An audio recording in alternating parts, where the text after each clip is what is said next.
Until I looked at myself in the mirror one day and I was disgusted with what I saw. So I said, you got to make a change, man. It's all about fun, laugh, and get through life. That's what it is. I find you have everything to gain. Without him, everything to lose. Then I'm gonna lay you down, just like the bridge over troubled water.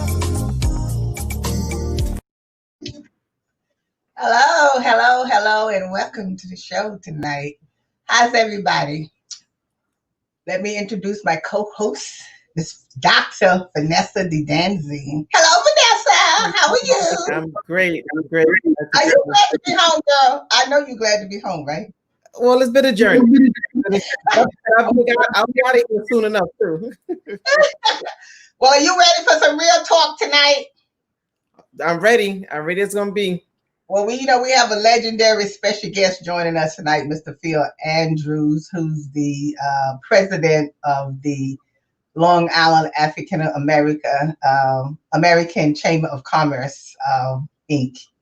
And he is like no other person that you have ever met. And tonight we want to talk to him. Our topic is the falls and rise of our Black businesses and how the pandemic has affected these businesses. And there's no other person to talk to than Mr. Phil Andrews. Hello, Mr. Andrews. Hello. How are you? I'm doing great. Good. We're excited to talk to you tonight because with the pandemic happening, everything, businesses have shut down, and some people really have been thriving during the pandemic. It's really amazing how some businesses have still continued to thrive, but then some have really, really been having a hard time. But before we get to the Chamber of Commerce, we want to know about Phil Andrews, because I know, you was a young entrepreneur. So you had your businesses at 25 years old now. Who does that? And how did you do that? Well, I was working in law enforcement at the time as Rikers Island as a correction officer, and I had read this quote by Percy Sutton. He said, "All of my life I've had access to people of ability, but did not have access to capital. I believe anything is possible if one has access to people of ability and capital." So after that quote, I got some people together with some money and ability. And at 25 years old, we helped to build like 10 stores across New York, a franchise from ground up. And we employed many people for many years, and it was called a haircut hut.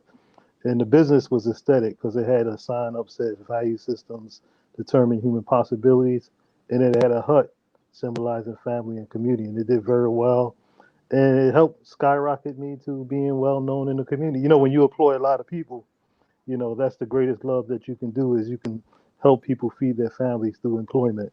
So that drove me that I knew I was making a difference. Some people went to school 2 days a week cutting hair, and they got master's degrees. So I look at all of those things, and one of my former employees was my mentee, and he's now, to this day, he's got a barber school and said, if I hadn't worked for you, I wouldn't have this barber school today. So we can make a difference when we employ people. And I always we had business training in the barbershop.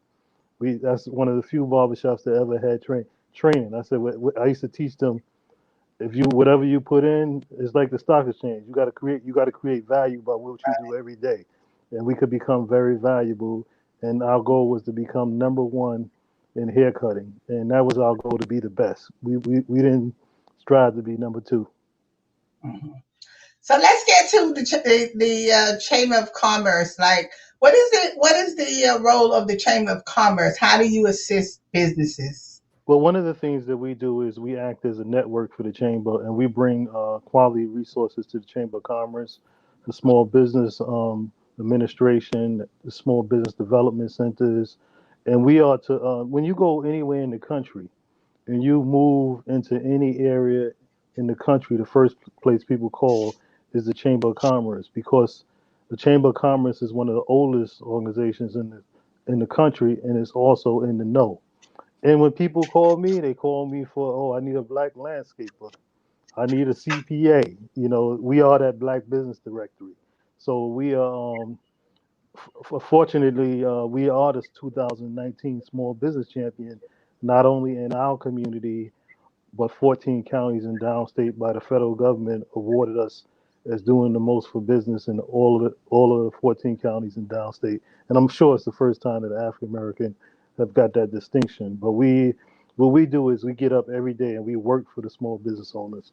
We listen to them. We find resources. During this time with the crisis, we was having seminars with the Small Business Administration every week, and we got people that didn't know how to do the applications, because it could be cumbersome sometimes, paperwork for a small business. They don't have no accounting department, they don't have no attorney. So we was that resource to them, and we got quite a few businesses that was able to take advantage of the PPP loans. That's interesting. I was going to ask about the PPP. Since we had this COVID and this pandemic, and in order to have the economic empowerment, we are seeing a rise in thriving home-based businesses. What kind of increase have you seen in home-based businesses? Well, I've seen a whole bunch of increase in home-based businesses. A lot of people do not want to go back out in that crowd, and they're reinventing themselves. So I think in crisis, there's an opportunity, and also the fact that we using this digital platform, I think it's becoming part of society. We have Zoom meetings like almost every other day. I think we're reaching more people than we did when we was having physical meetings. So imagine a business now could now meet 1,000 people without putting on any gas in the car, without putting any wear on the car, and possibly even creating a sale. So I think the digital platform is an opportunity to build a larger trade zone. Not to say that we won't get back to like having a meeting, because like the church, they say don't neglect the assembly. So I think also people contact is still important, but in between this, we had some people even said, Phil, now you're doing the digital meetings. We had people come on that never was able to come to a meeting. So I think it's an opportunity for us. I think it's even this platform right here, Keeping It Shannon, can reach more people. It's global. Like you said, there's no limit. I was on a Zoom call with the Jewish community on a panel about Black Lives Matter. They had 1,000 people on the Zoom call. So I think it has a tremendous amount of potential. And years ago, I wrote an article about the digital divide. We just got to get on the highway, right? This is the new information. This is the new information highway. Churches, everything, businesses, we got to get on this highway. Now, for the Chamber of Commerce, is there a membership, and what type of services do you provide? Well, what we do is one of the things that we do is we provide access to capital. We bring in government agencies. The last meeting we dealt with leadership DNA. One of our members is a John Maxwell certified. But we know that you could try to build a business all you want, but guess what? People build businesses, and your business cannot grow beyond you. So we have to, people development is the core of any business, because there's going to be a point that you can't get to the next level unless you grow as a human being. So Phil, let me ask this question here because I mean it's weird how this is happening. When the pandemic struck, everybody was closed down at the beginning, but then people opened. But the ones that did stay open because they considered essential, so people could come and take food out of the restaurants and stuff. But I noticed, because I go, to a lot of businesses, particular restaurants to eat, because I like to eat out and stuff. Now, I noticed some of them was just not thriving, and they was like on the very edge of like just shutting down. And then there was some businesses was thriving and didn't miss a beat. So it was like I was like, well, wonder why is that happening then? So what would you say that could be the problem there, that some businesses was having such a hard time and then other businesses, they were still thriving? Well, one of the things, I'm a student of Wallace Wattles. He had a concept called riches within your reach. There could be 20 businesses in the community. Let's take a deli for example. In any neighborhood, there's tons of delis. Why is one deli thriving and another not? The getting rich is the result of doing things in a certain way. You go to a store, you might go to one store 9 times for a Snapple, they don't have it, you never go back. You go to another store, they always have the supply, they always supply demand. Customer service, cleanliness, ordering on time, communicating with their customers. Some restaurants, hey, when I order some restaurant, they have my number in the phone and they say, hey, they mention my name when I make the order. So I think we need to look at how we doing business. And that's what it is. The model of business is when you have a business, when somebody walks into your business, your model should be this area in this space I control. There's no business in the world like that. And I'm gonna give you world-class business when you enter through my doors. I'm glad you said that, Phil, because I just have to tell you a quick story, right? Because I try to support my businesses and things like that. But there was one particular business that I ordered some food from, right? So we were sitting here waiting for the food, and an hour and a half had passed by, and I kept saying, "Wow, boy, that's taking a long time for them to deliver the food." So when I called back there, the lady says to me, "Oh, we're not delivering." I said, "What do you mean you're not delivering? I've been sitting here waiting an hour and a half for my food. So why are you telling me you're not delivering?" She said, "Because it's raining outside and it was raining too hard for the guy to come out." I said, so why didn't you call me back to tell me you wasn't going to order the food, because you had the number in when I called?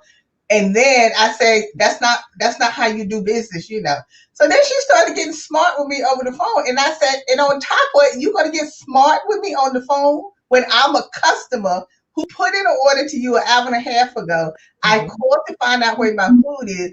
Rather than you talking nice to me, trying to make it up, now you getting nasty with me on top of it. I mean, what kind of service is this? And then you want to know why we don't support you?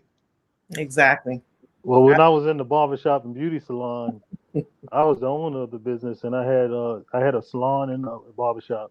And on Sundays, I had brunch for the ladies, and I would hang their coats up as the owner. So you really have to value your customer, the long-term value of a customer. I don't think you're a customer if you go to a place one time and don't come back. A customer to me is someone that stays with you years and years and years, and your business is consistent.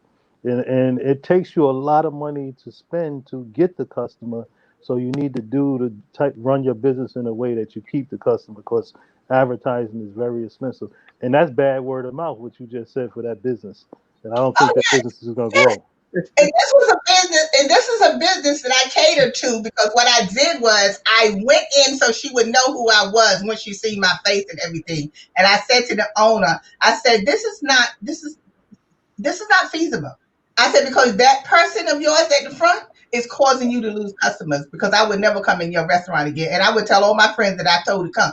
I'm a word of mouth. I'm your public relations person. If I come to your restaurant and I like your food, I tell all my friends.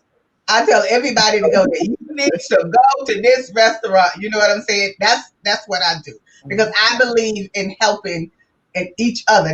That's what I am, a supporter. But when you run a business that people are nasty with you and everything, and then you are not watching the people who are at the front to see how they treat your customers, then there's a problem here, because they can cause you to lose a lot of business when people come in and you get smart with them, and then people don't want to come back again. That's what I find a lot. Then the second one is when I come in there and you don't have what's on the menu. Now, if you don't have potato salad and you're a soul food place, then what kind of soul food places this don't have potato salad? Now, you know soul food has potato salad, macaroni and cheese, and collard greens. Those are the three things you better have at a soul food restaurant when people come in. And then when you come, oh, we don't have any today, or we didn't make any today. That's not good business. That's not good business. If you keep good inventory and you keep good track of sales, you should have.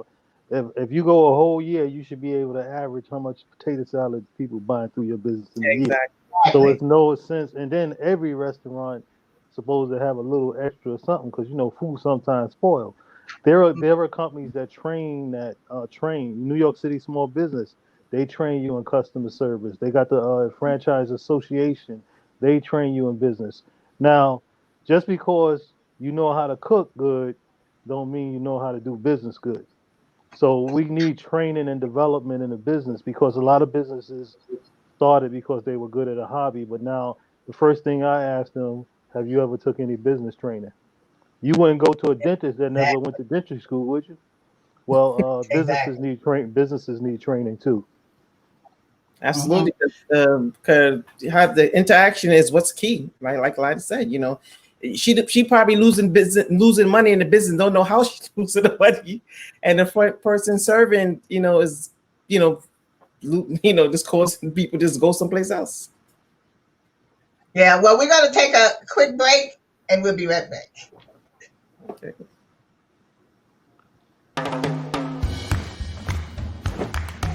I don't want to talk about it.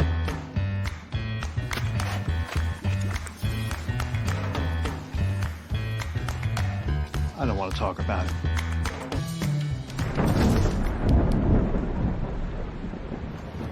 Families don't have to talk about everything, but they should talk about how to plan for an emergency. Get tips and resources to make your family's emergency plan.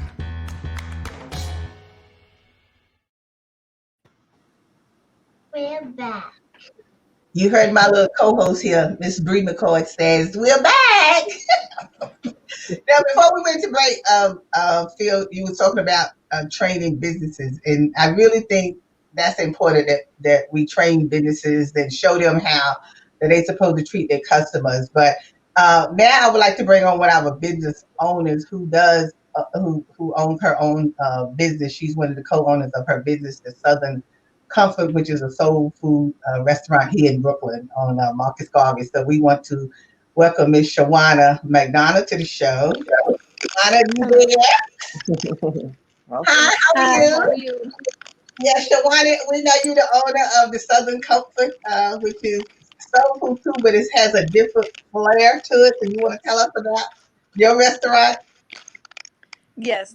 The Southern Comfort, we're located in Bedford-Stuyvesant, Brooklyn. It is owned by myself and my husband, Kirk McDonald. We're basically, our food, we call it Cara Fusion. So we're soul food. Of course, we have the potato salad, the candied yams, collard greens, mac and cheese, fried chicken. But we also, on occasion, you may come in and have oxtails. You may come in and have jerk chicken. You may come in and have fried plantains one day. It really depends. So we have all of the soul food staples, but I also wanted to pay homage to my culture. My dad is from Jamaica. My mom is from the South. And my husband is from Guyana. So you really do taste all of those flavors in the food.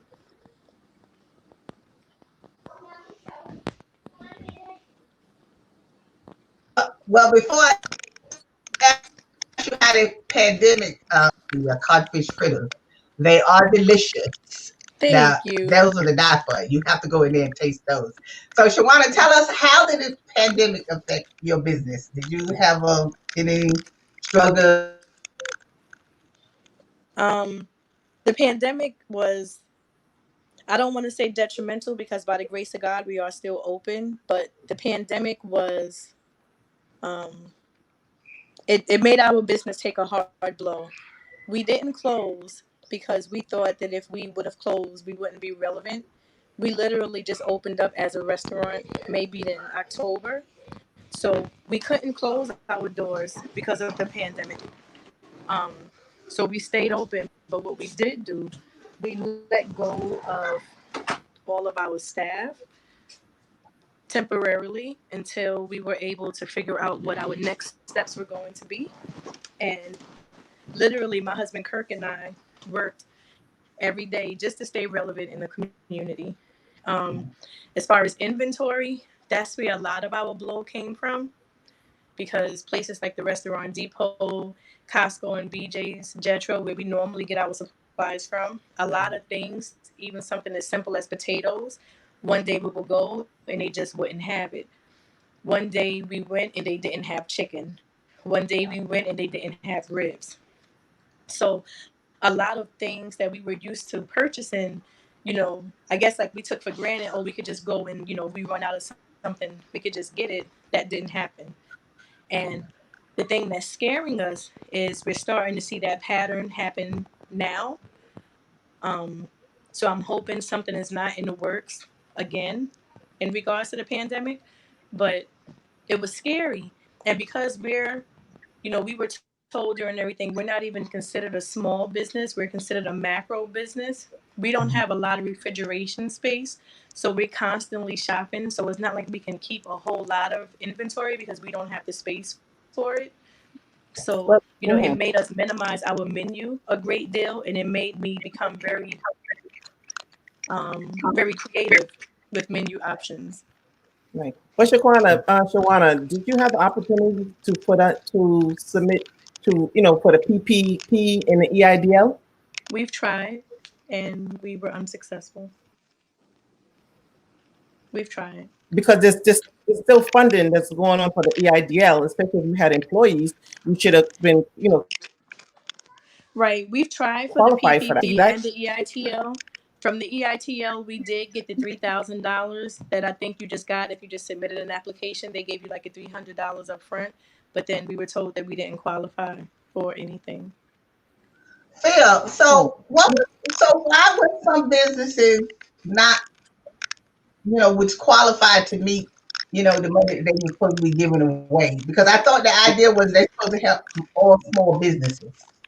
Well, some businesses are very small. They may not have had people on the payroll, and that's one of the things that about half of the businesses in America that's owned by blacks only have single owner employee.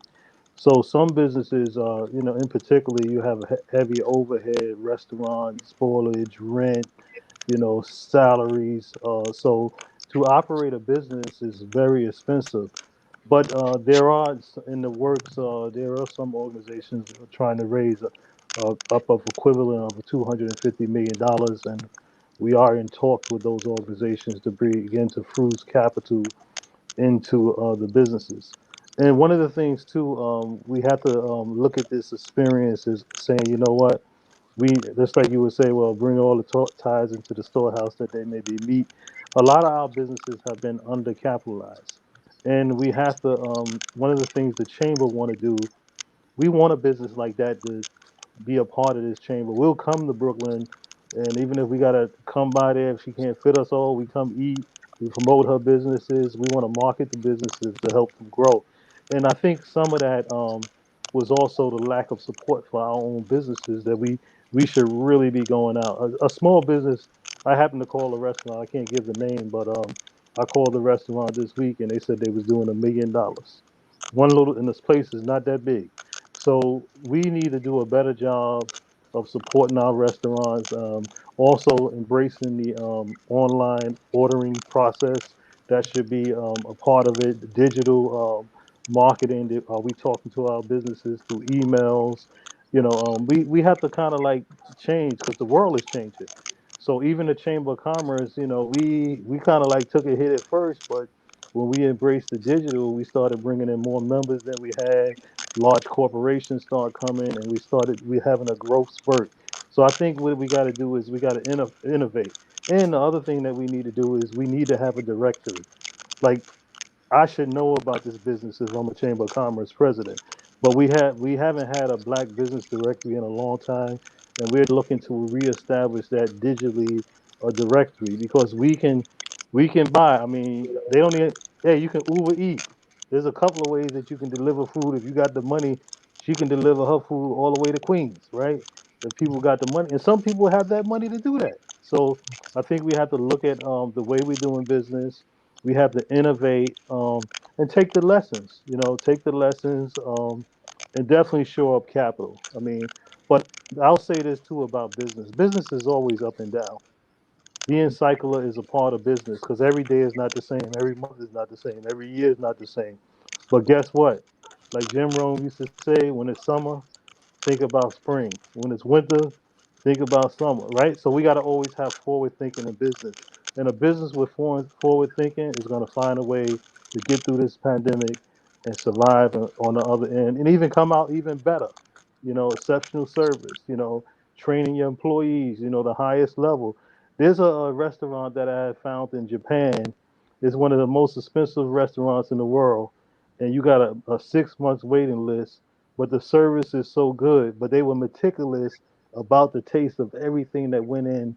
They would look at that product like 20, 40, 50 times till we had the right taste and consistency. So this is the other thing. How do we operate something where the whole world will come and say, well, this is the best place in the world, top of the line. Quality is a virtue, I believe, and every business should seek to have quality processes in their business. And quality is going to give you a reward. If you got the best, people are going to come.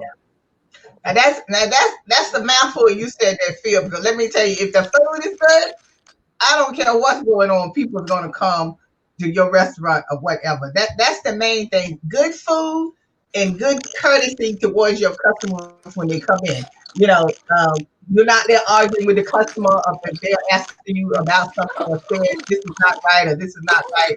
Rather than you trying to, resolve what the matter is, you're not even trying to, resolve the matter with the customer.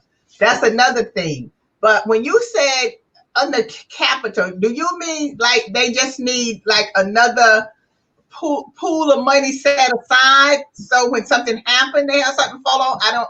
What do you mean by that? The under capital. Well, businesses are sometimes just like people. If you miss a couple of checks, you may be out of business, right? So I think we need more capital. We need more investment in businesses. Um, because sometimes it's just hard, and particularly if a business is new, you just put so much capital into the business, and now actually it takes you usually like 3 to 5 years before they say the average business even able to get a return. So a lot of our businesses we're undercapitalized from the start, But one of the things I believe that how to capitalize businesses is to create more customers. I don't think no business have too many customers or they couldn't take more customers, right? So we have to find a way to shorten revenue cycles, meaning that you could tell what days when I was in the barbershop day, man, everybody get their hair cut Friday and Saturday. But guess what? When I did a Super Tuesday, we made more money on a Super Tuesday because we gave them a discount and people started coming on other days. So we have to look at innovation, couponing, special, membership cards for a restaurant where they feel like it's a card on a card, card you a card carrying member of the soul food restaurant. So we can do some things to innovate any business, and sometimes you got to call your customers. Hey, what's wrong with calling them and say, hey, we miss you between cycles. You should know when the customers ain't coming, right? So call your customers. Right, but Phil, what about small businesses like Shawana? Is it somewhere in the Chamber of Commerce where small business can register themselves, where they can be marketable? Oh yes, when we joined the We chamber of would commerce, absolutely. when they joined the chamber of commerce, one of the things about us is unique is that I listen to every business in the chamber, right? And I try to help them. So most chambers they only cater to large corporations because they give like 10,000 membership, but the members we are about small business development. We know the businesses need, and particularly our community needs support. So they join the chamber. They even right now they're getting on the Zoom. They networking. They coming out. All type of trade possibilities coming. The businesses are growing. That's why you got to be in a network because the network is going to be. If 100 people in the room say, "Hey, there's this soul food restaurant down here in Brooklyn," she can increase her business. Word of mouth acquisition strategies. Absolutely. So Shawana, so I know now you can do the outdoor seating. Have you found that to be helpful? The It outdoor has been seating? helpful. The outdoor seating has absolutely been helpful. But I think one thing, and I guess I'll just address the elephant in the room. Everything that Mr. Andrews has said, it does sound well and good, but that is not the case in every situation. In reference to us having outdoor seating, we weren't even approved. It was a woman in our organization. She's the owner of what is it called? Shea Oscar. Her name is Charlotta Jensen. She started a petition to get us to have like a Bedford-Stuyvesant Restaurant Association, and she fought with Eric Adams to get Mayor De Blasio to get Bedford-Stuyvesant restaurants, especially, to have permission to do outdoor seating, because apparently Bedford-Stuyvesant were part of some zoning issue that happened back in the 80s and no one ever rectified it. So we were behind the 8 ball in that respect. So our outdoor seating came a little bit after the fact. That's one thing. The other thing, and I'll be very honest, we basically took everything that we had, 401k, 403b savings, money from, you know, whoever that would invest in us to put into this restaurant. We did not make a lot of good decisions in the beginning in regards to the space that we're renting. Unfortunately, our landlords were not that forthcoming with a lot of the violations and stuff like that were on the building. So we were behind the 8 ball from the beginning. And I know we're not the only business that this happened to. So unfortunately, we had to wind up pumping a lot of reserve capital into the business just to get us started. So we started in the red. So when this pandemic happened, and it's not like this pandemic is just something normal that a business would just have to endure. This is not normal, because this does not just affect our business. I don't know if you guys can hear my children screaming in the background. It's not like they have a school building to go to, that they're in bed getting ready for school. Everything has changed. Everybody's lives have changed. All of the dynamics have changed. So this is not just some run-of-the-mill small business issue. This is a livelihood situation. And I don't think it's going to be that easy to recover from, because it's really only by the grace of God that we're still open, because we don't even make enough money in a day. You know, not even, we don't even make enough money to cover rent, you know, let alone, and the fact that products have doubled in price. A case of gloves is almost $90. We go through a case of gloves in less than a week. So this isn't something typical. This is not something that you could just prepare for. Like I said, we're a macro business. We're not like the Shake Shack who got millions of dollars in PPE that they did not need. You know, PPP, sorry, the name of it. But these are businesses that the government handed them millions of dollars that they didn't need. Granted, some of them gave them back, but how many businesses did not? And then you have businesses like the Southern Comfort and other businesses in Bedford-Stuyvesant like Zaka, Mom and Pops. We are really, really praying and trying to figure out how are we going to open tomorrow. So this is something that we need help. We do need the support of the Brooklyn Chamber of Commerce. Some of us can't afford to be members of the Brooklyn Chamber of Commerce to get the benefits that will really help us. We may not be able to afford it. Some of us can't afford to pay our internet bills, and we need internet, because then we can't get Uber Eats, Grubhub, DoorDash. We won't be able to get that business. So this is serious. And a lot of our reserves we just don't have anymore, because we've depleted everything that we have. So this is, I don't even know what to call this. I don't know a name to put on this situation. Could I make a comment after that? I used to work for the Yale New Haven Health System and Yale University. My husband used to sell furniture. We put all of that on the back burner to work on this business. This is what we have. And I'm only one story of a lot. All of us are trying to do what we have to do to make a better future for our children. But then stuff like this happens, and then we don't have the backing from the people that we need the backing from. Then what are we supposed to do? Well, Shannon, one of the I was on a call last week, and one of the states, what they did was they developed a Black Resiliency Fund, and they raised $1 million to give to the businesses. Now, of course, you know, the businesses had to have their paperwork. They had to have, some businesses didn't have their DBA. They can't, they had criteria. But one of the things that we need to do is we need to look at how we can raise capital for these businesses. And they're supposed to be sending me the model of what they did in another state. But we give to all type of things. We watch DVDs and we order movies. But if every one of us gave $1 in America, it's 30 million of us. That would be $30 million to a fund that can help the businesses that we've hurted the most in this country. So what we've been talking about is black equity.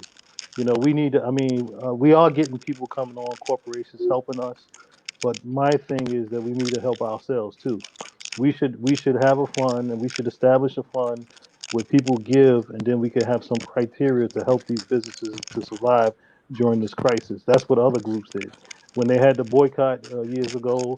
When the Korean boycott, they kept those businesses open, right? So we need to look at things like that, how we can pool together our resources, and we got to come stronger to these businesses when this is over, because like she said, this is going to be a long time with the psychology of people not wanting to go out, right? We're dealing with a lot of different issues because people, hey, if they're not going outside, that alone is going to impact business revenue. So I think we need to support her while we can. Whatever we could do, every dollar counts for a business when a customer comes in. So Yeah. maybe even me, I would be willing to donate some time for a marketing campaign with no cost to you, and say, more people need to hear about your services. So you can contact me, and I will do that for you. Put you in the media, put news, no charge, right? So sometimes we got to help each other, and I learned that from Earl Graves, because when he first started his business, he had to get people to help him that had more influence than him. So we need to use our influence to help our businesses. So Phil, how that? So I didn't hear my sound, but this ends the first part of our show, and we're gonna come back for the after show to finish any questions or comments that we might have or people may have. So we're gonna end part one here, and we'll see you next time. We want to thank you for joining us, Tawana. We'll be back for the after show. So we'll see you next. Today's show is sponsored by Abu's Bakery. If you have a sweet tooth, stop by Abu's Bakery for some delicious cakes and pies. It's Shannon.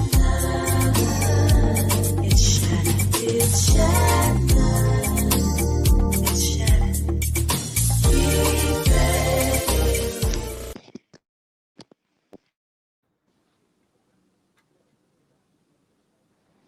Hi, we're back for our after show, and joining us today was the Mr. Phil Andrews, president of the Long Island African American Chamber of Commerce, and co-host Dr. Vanessa Danzy, and we have our co-owner business, Shawana McDonald, who owns Southern Comfort Restaurant in Brooklyn. And before, when we was talking on the last show, we was talking about how we can help. Phil, you was talking about how we could help the businesses now that's struggling. And so you was talking about, that you could offer some marketing, support. So Shawana, would that be something that could be helpful, to your business, coming in with the marketing support? And also too, I like the idea, Phil, that you said before about like having, we can't have a lot of people coming out now because of the pandemic, but maybe having something at her restaurant where we invite people to come, for that evening, and have dinner. And, now that they can be on the street and stuff like that, we might have to add some more chairs or whatever. We might do it more than just one day or one night or something like that. I think that might be something good also, because, I like to socialize anyway, I like to be out eating and socializing. So I like that idea too, of just, having people to come and have dinner or lunch or whatever, just to advertise, her business and everything. I think that's a good idea, Shawana. What do you think? She's on mute. Unmute yourself.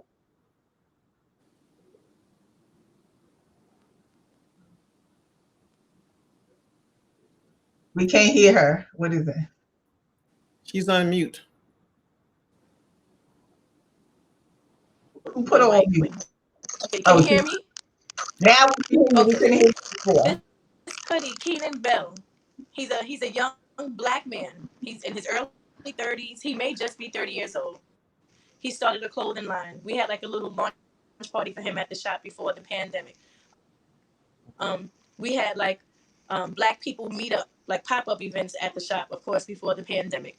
Not the first Saturday. Every Saturday from 6 to 10, we have DJ Barry Blends. He plays at the shop outside to bring people. It's like we're doing anything that we can to get people, to know about this. I'm sorry I had to do that for my kids. They're trying to come in here. Stop. So what we did was, something that would help. One thing that we noticed that people say when they come, they love the food. We have good customer service, but people don't know that we're here. Like everybody says, you guys have to do something so people know that you're here. We have our Facebook page. We have our Instagram page. We got little postcards. I do have to order more of those. So I'll tell the truth. I'm not good with marketing. I'm not good.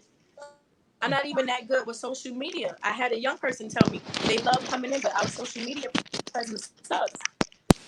Who knew? I thought I was doing a good job with social media.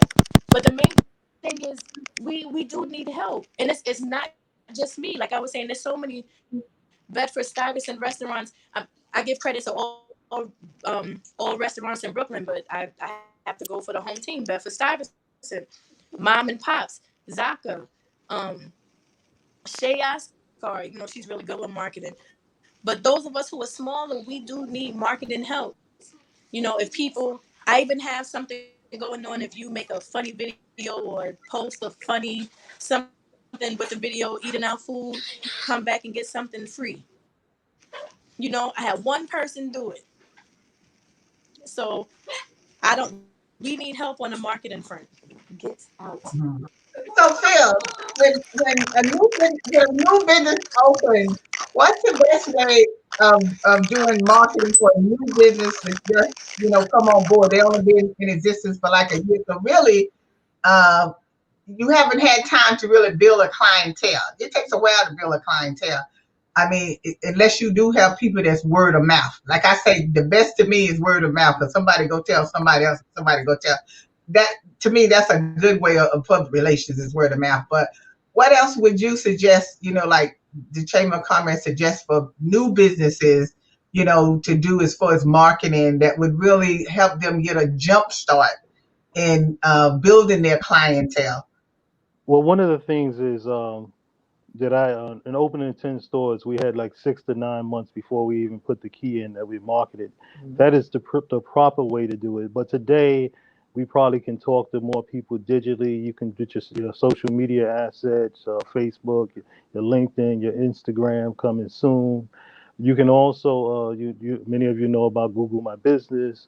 You can also put your business up and start putting the assets up, the food, the menu, the hours. So today we have the ability to talk to more people in a quicker way. Currently at the Chamber of Commerce, using Google My Business, we currently were seeing 85,000 views of our work a quarter. Of course we get in the news more. We got the social media. We go on radio, national radio. So it's a lot of things that you could do today. You don't got to go on the radio station to go to the radio today, right? So evidently we on TV right now. So we got all of these assets that we are underutilizing. So I think we have more ability to also email people. I mean, how many of you, I heard the other day that more people look at email than is on Facebook. And I was like, wow, but we don't think of email as a marketing function. Right. But do you get your customers to opt into your email list? And I used to do that. I used to have raffles. Hey, you get it this Thanksgiving, you sign this raffle, give me your email, you can win this turkey, right? They used to give me their email or a bicycle. So we have to be creative about getting people to sign up, because once they sign up, if they sign up, they're telling you that, hey, you could sell to me. I'm very comfortable with you. I like you, know you, and trust you, and you could send me an email. Now, you get some people say, stop sending me those emails, right? Yeah. So, but we can use these. I think we're not fully using our assets. And then the other thing I used to do is I used to take all of my employees when I was in the barbershop business. They used to go on the street and market with me too. I had my suit on. I would tell the people, welcome to the haircut hut, introduce them to the business. Everybody's a part of the marketing team. The other thing that I don't know if we've had branding, right? Why do McDonald's wear uniforms? When they go out to empty the garbage, right? They branding. When they give you the bag in McDonald's, right? You walking down the street with McDonald's, telling somebody else about McDonald's. Are we fully marketing the business?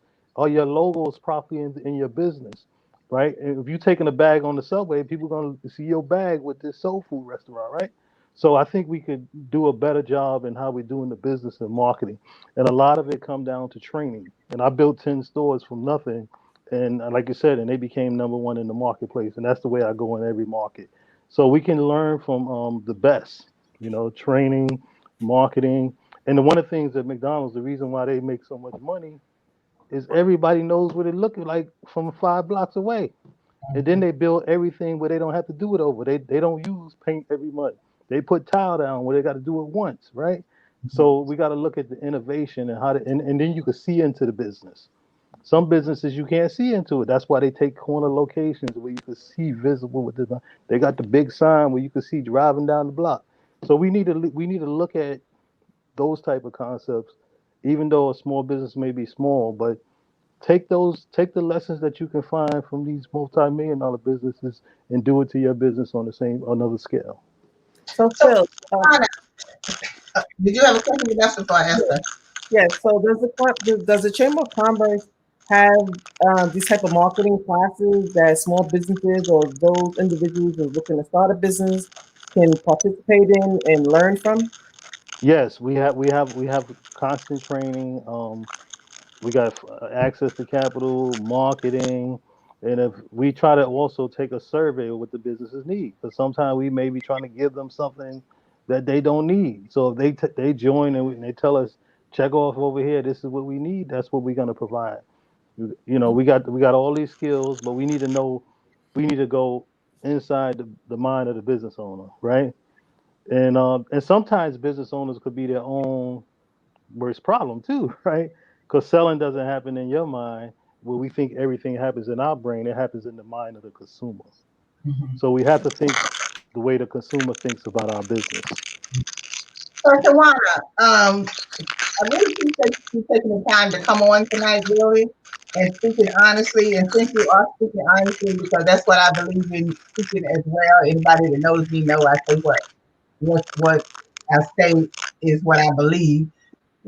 Tell us, what is it that you need that could help you now? I mean, with the pandemic going on, I know there's only so much can be done at this moment with this pandemic, because you're limited to people coming into the restaurant, sitting down, eating, but people can sit on the outside. So, what would you say that you need right now? I mean, besides money, we know you need money. But what assistance would you say you need right now that can help you try to get through this pandemic?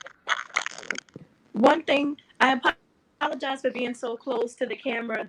Something is going on with the sound, so I really can't hear you guys. One thing that would be an absolute blessing, and I know that there was talks about it, and I hope it doesn't sound crazy. We could use someone to advocate rent vouchers. If we had a rent demand, our landlord has 3 different commercial properties, and all of us had rent demands posted all over our doors because we that has been a struggle for us. If someone can get someone to get us rent vouchers, and not just the Southern Comfort, struggling macro businesses, we need rent vouchers. That would be a blessing. If it's 1 month, 2 months, anything like that, we would appreciate that. The other thing would be, from what I was able to hear in regards to the marketing, it does, like, even with like the McDonald's bags and stuff like that.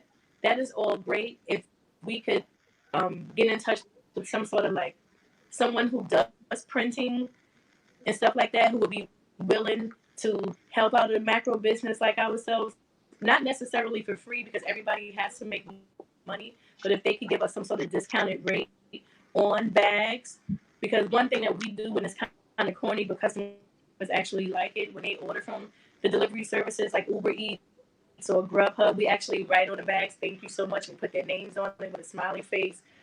That is nice, so people don't know where the food is coming from unless they tag us when they take a picture. So, different types of marketing materials, that would be great. But, Miss Shannon, the main thing is that people need is we're running out of capital. That's the You're main running thing. out of We what? are running out of capital. I didn't hear that. So, Could you repeat that? Because you running out of what? You was running sorry, out can of you repeat what? that? You said We're that you running was out of running out of capital. something. What was it? Yeah, we're running out of capital. Okay. We're running out of working capital.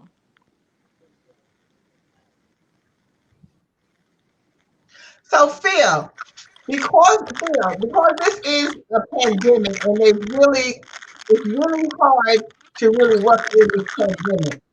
So what do you think if a business did have to shut down, right? If a business did have to shut down because of this pandemic, but they could come back later, like maybe wait maybe 6 months and then come back to see how the pandemic is doing or if it's even better. And then come back with another strategy, another marketing plan, another strategy of how they would do business differently. Does that work for businesses? Is that a possibility that may work for businesses, or would that be a mistake to shut down and then come back?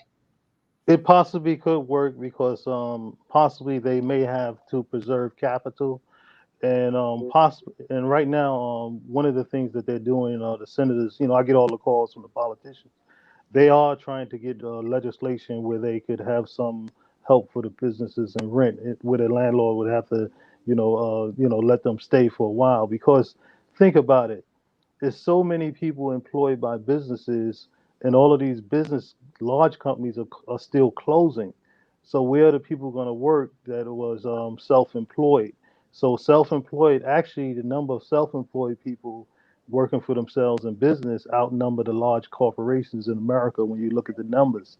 So I think that's one of the things why they were saying it's critical to get the kids back to school so the small business owner could work, the business could work, and the consumer is a large component of that part too, that the consumers are now, putting themselves in self quarantine because they're trying to protect themselves. They're going out less, right? So we have to do both things at the same time, try to preserve some of the businesses and also gradually get society back, because it's going to be a deeper and deeper recession if we don't go head on to open up the businesses in this country. Mm-hmm.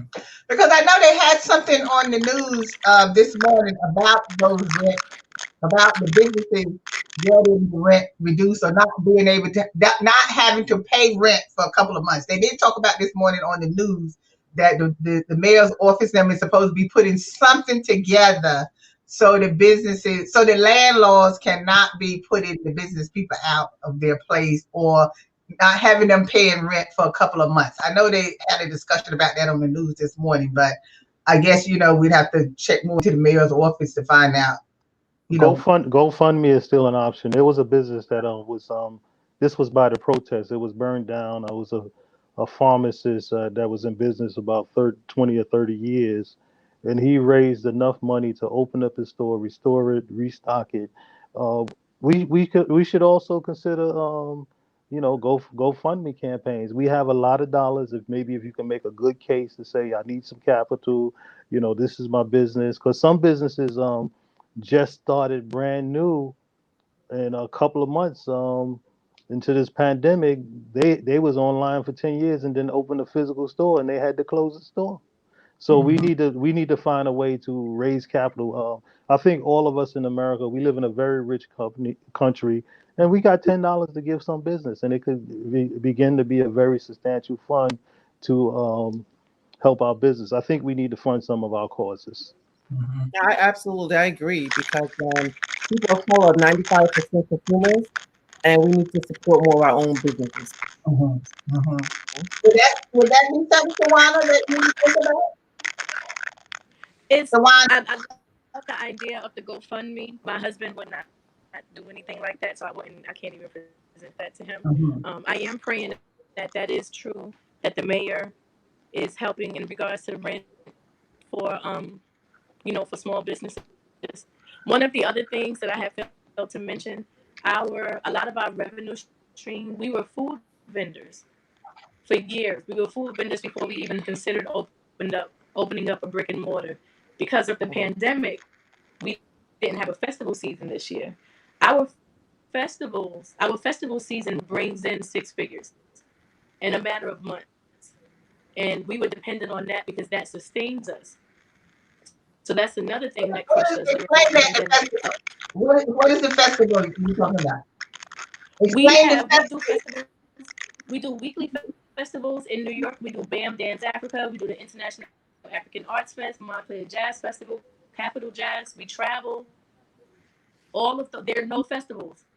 Our festival season starts in April. There were no festivals. So that took away another revenue stream. And that's another thing in regards.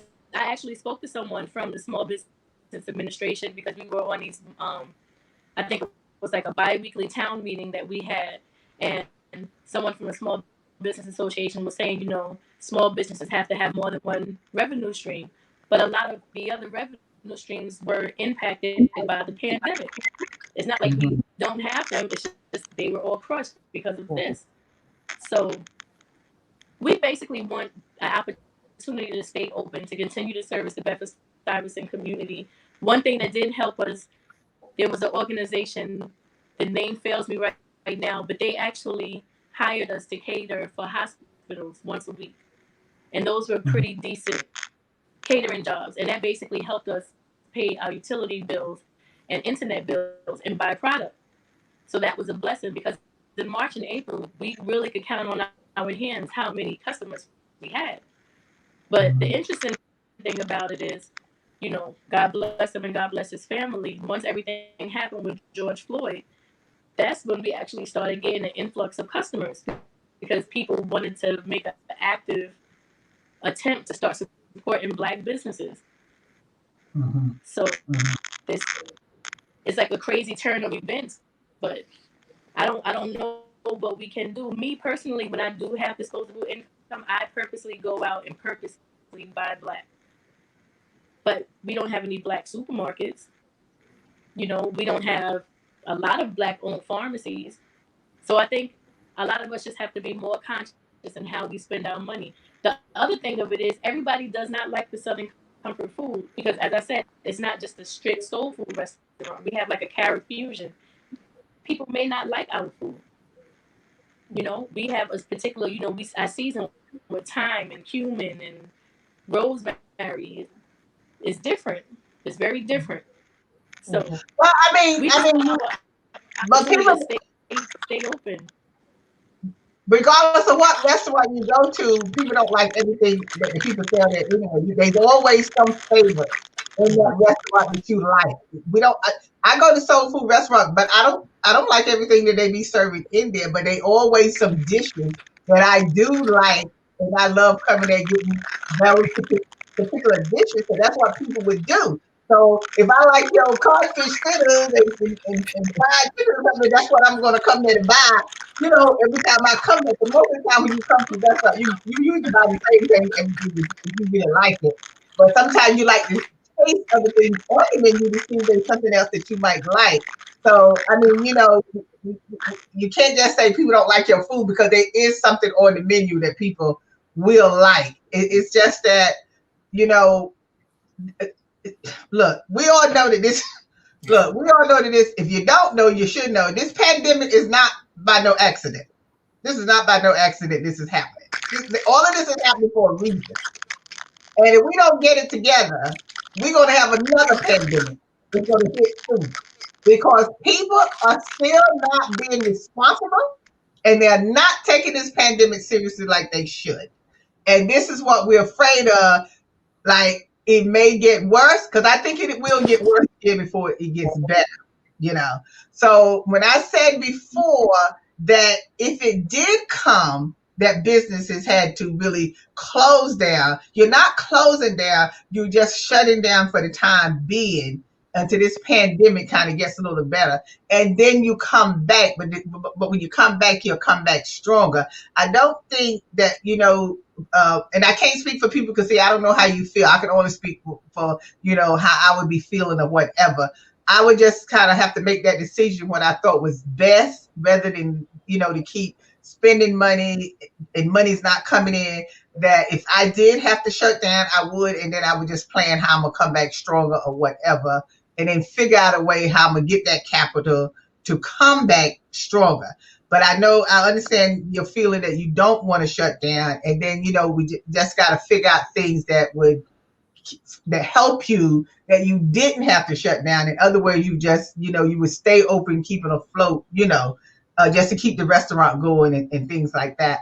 Phil, how much is it to join the Chamber of Commerce?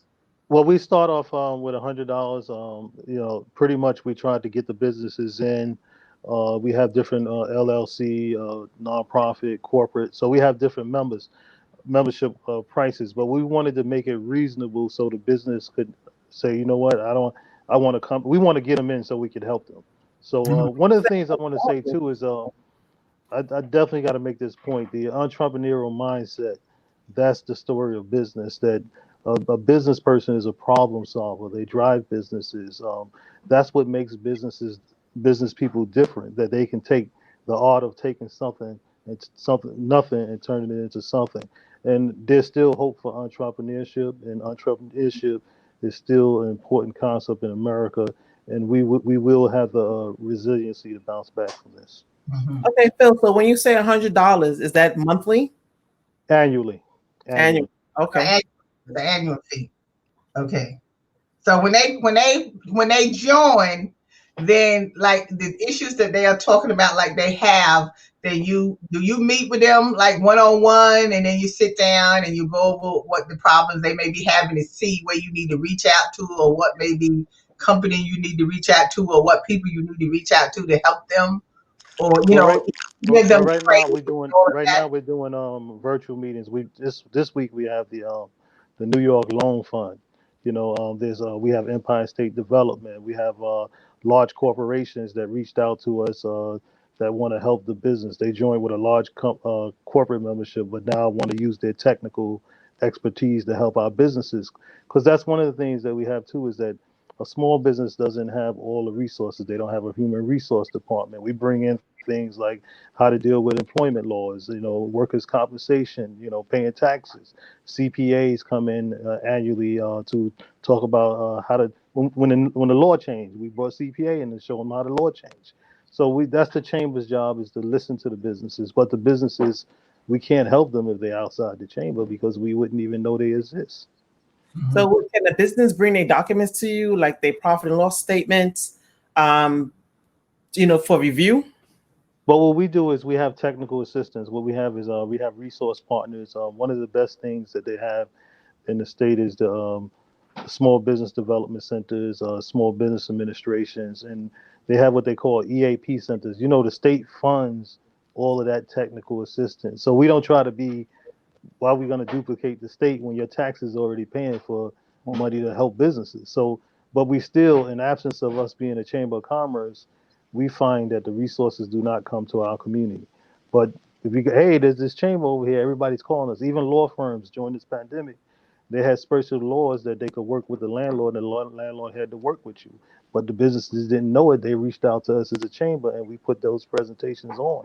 So that's why the chamber is so important, because it's the eyes and the ears of the business owner. The business owner is doing it and doing it and doing it, and don't have time often to get outside their business.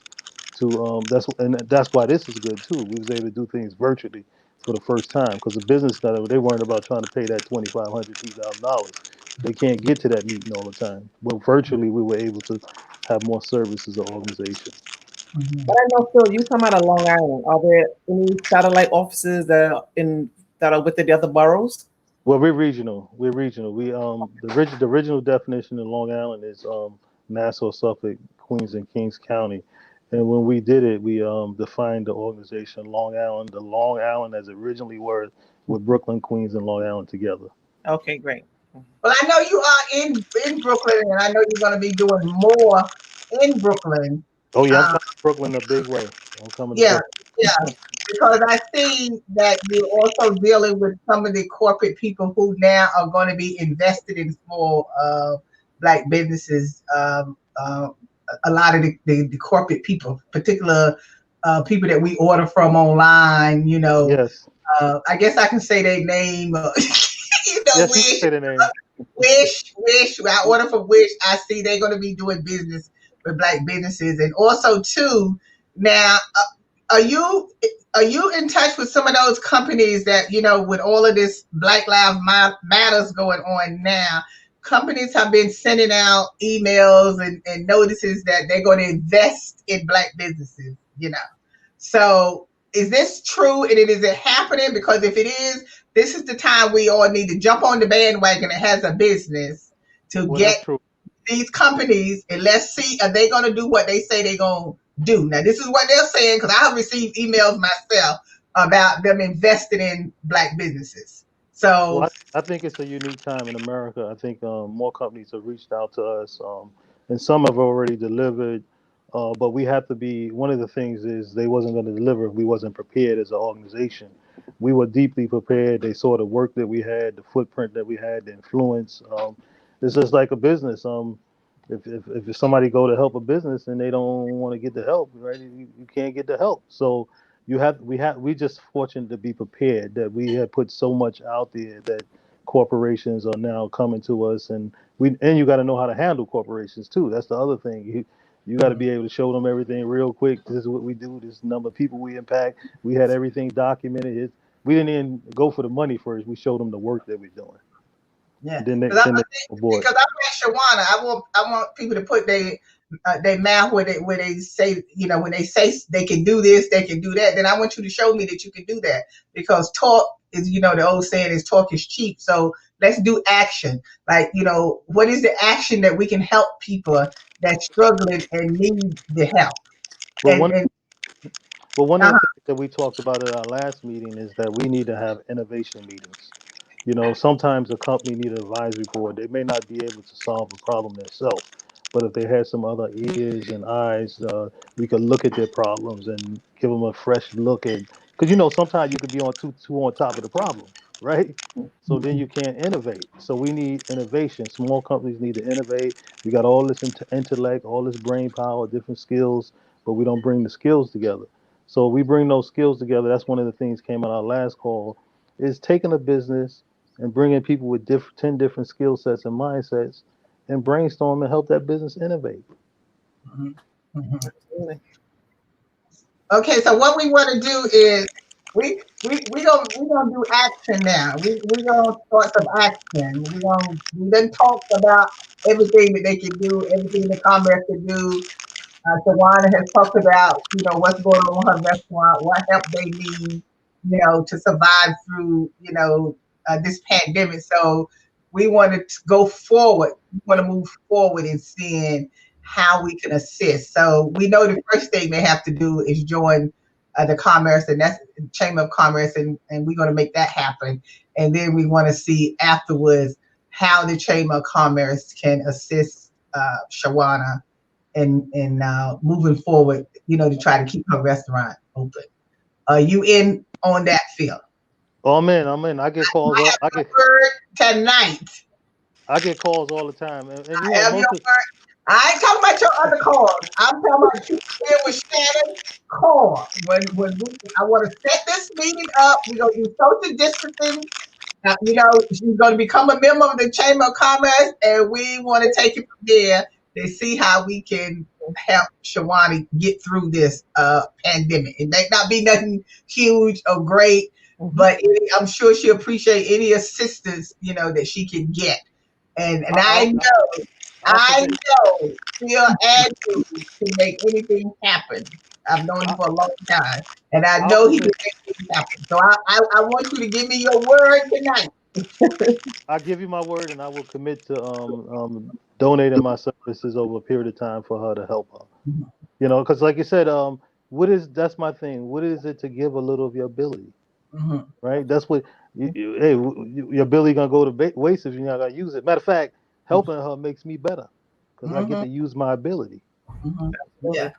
See the problem is, we have to make things happen. So our first step is to get her in the Chamber of Commerce, and that's not even going to be a problem. We're gonna pay the membership for her to get in there. That's not even a problem. But when we get in there, then we want to take it from there to see how we can assist her, and just even if it's just keeping afloat or whatever until this pandemic is over.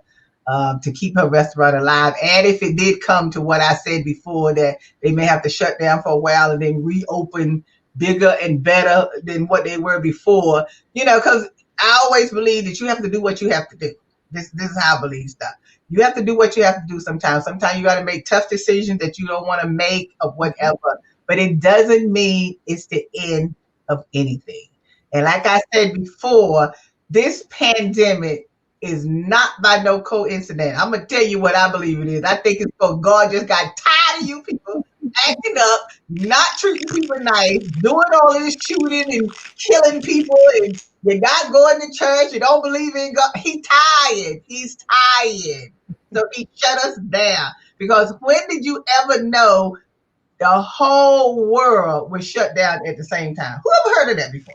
I've never in this lifetime I've heard that the whole world was shut down. So this ain't by no coincidence. None of this is by coincidence.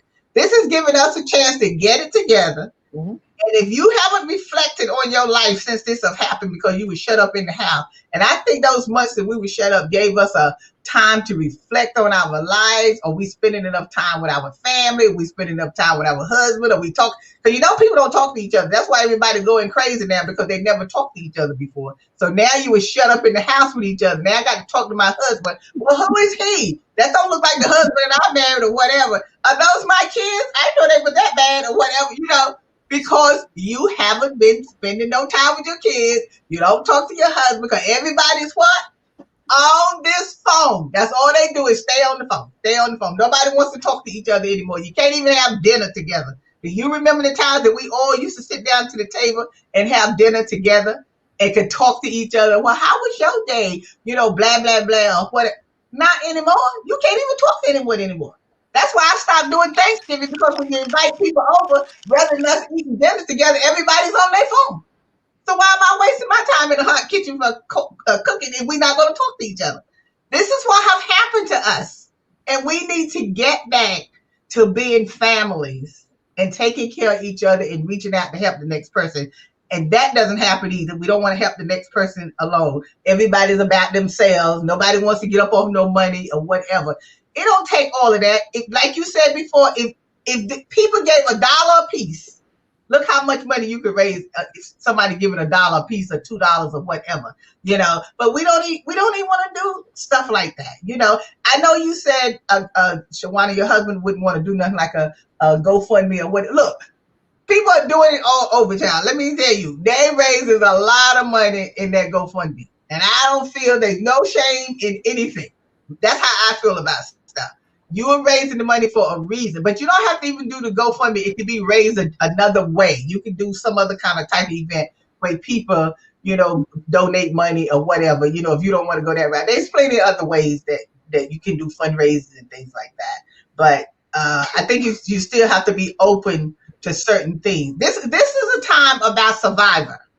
This is surviving. This is how I look at it. This is surviving. You know what I'm saying? And whatever it is, you have to do what you have to do. I don't worry about what other people think. I don't worry about what other people say. I do what's going to save me. That's what I do. And that's how you have to look at stuff.